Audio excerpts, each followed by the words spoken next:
Self-discipline is everything. If you don't have it, I don't look at you right because I know you're capable of more. It's not discipline so much for me. It's all on you. It's all on you. The self part is what's big. Where you're gonna fail and you're gonna be in your head, you're gonna be saying, I'm not good enough. And it's how you get through that. It's how you get through that on a daily basis when that thing is saying, man, I'm 43. Welcome to the Daily Grow with myself, Todd the Loxecutioner Locks, and my co-host Nick Semi-Okay-ish Dar. What's up? A little David Goggins to get us going on a Friday morning. Yeah, he's got some self-discipline. And I actually got through like 20 seconds without him dropping an F-bomb. Yeah, that's pretty good. On You our must listeners. Right. Well, it was just an accident.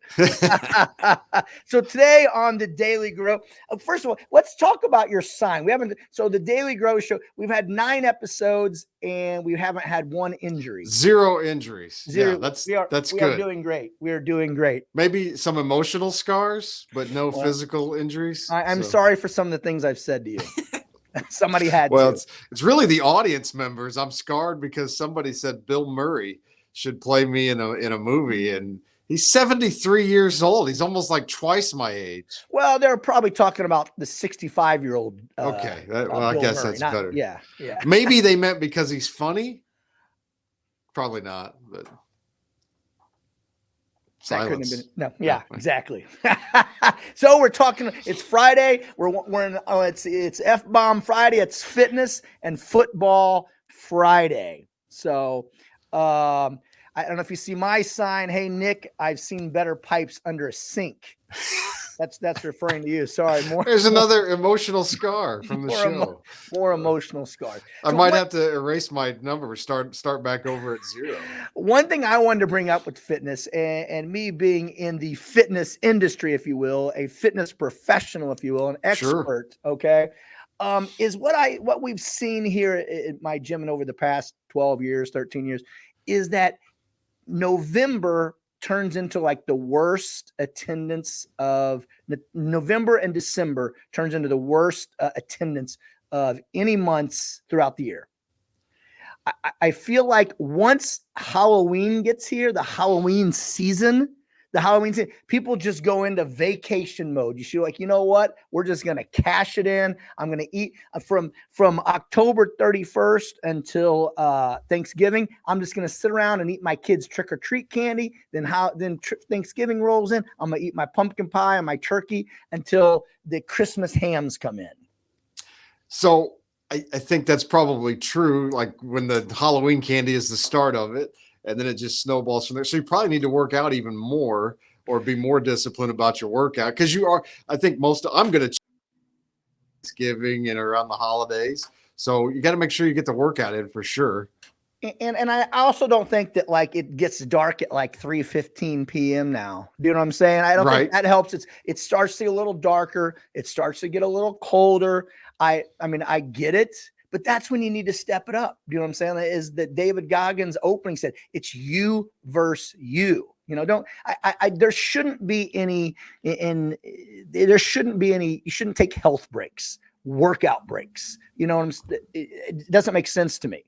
Well, and a lot of people will have like New Year's resolutions where they're going to, January 1, that's what I'm going to do it. Like do it now, just keep doing it.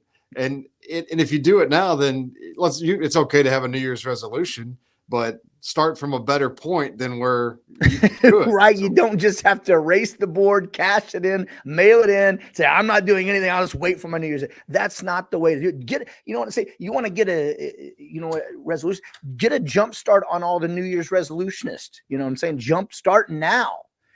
And not every day is like a holiday where you have to eat sweets and eat. I mean, Thanksgiving's an exception. There's some holiday parties, whatever. You don't have to deny yourself all the time, I don't think. But, there's days where nothing's going on. So try to eat healthy and work out those days for sure. Plan it. You know what they say, that you fail to plan, you plan to fail. Write that down, Nick. Plan to fail. Yes, Yeah, right. something like that. So one thing we did at my gym is we put up every year at November, we put up this giant whiteboard called the accountability board. And so we say how many workouts we have until the end of the year. And what people come in is they say, okay, there's 38 more until the first of the year. They write their name down. They put a goal. Okay, I'm going to hit 30 of those 38. And then every time they come in, they put a little tick mark, and we have it right out in the main part of the gym. So one, your accountability to yourself, you're also kind of accountability to everybody else who can see it. And if you're hitting your goals and where you're at. So we usually do the show about 9. Do you usually get a workout in beforehand, or you're an after the show guy? It depends on the day. Today will be after. Mondays and Wednesdays is after. Tuesdays and Thursdays is before. So I need to find, maybe you can hold me accountable on the show, because I always work out first thing in the morning, and I never do anything at night. And I'm trying to be more disciplined and start at least like walking or something at night to get a little something extra in. That's the great thing about working out early in the morning is that it gives you, if you find a little extra time in the evening, if you're not running little Johnny around to baseball and little Sally around to gymnastics, if you find a little extra time, you can get a walk in or, get a second workout in or something like that. Some fitness tips for a Friday. Want to wrap it up real quick. A little football talk. Good luck to the Roxana Shells tomorrow.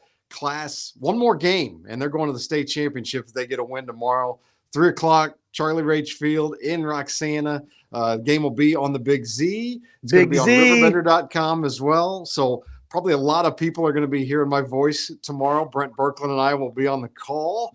So, but, if you want to mute it, I understand. But not a selling point, Nick. Not a selling point. Being a former Civic Memorial Eagle, a Calhoun Warrior, it's hard for me to root for the Shells. But as a community, we're all one big River Bend conglomerate. You know what I'm saying? So I'm rooting for the Shells, and I've worked with a lot of those kids since they were little kids. So rooting big time for the Shells to represent us. I am too, even as a former East Alton Wood River Oiler. Go Shells. Yeah, I don't know if I've ever said that before. If you're from Alton, we just group you Oilers and Shells all one big cesspool, Roxana was more of a friendly rivalry when I was in high school. We hated CM. Wow. Sorry about that. You guys all thought you were better than us. Maybe you were. I don't know. Yeah. Well, definitely arms are bigger. Sure, right. Anyway, yeah. Nick, last thing, big plans for the weekend? I'll be doing the game tomorrow, working, and then my daughter's in town for festivities planned.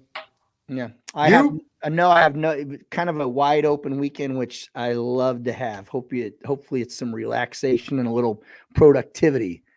Hope you enjoy it. Thanks for listening to the show. Thanks for growing with us, and we'll see you next week. Thank you. See you, Nick. See you, Todd.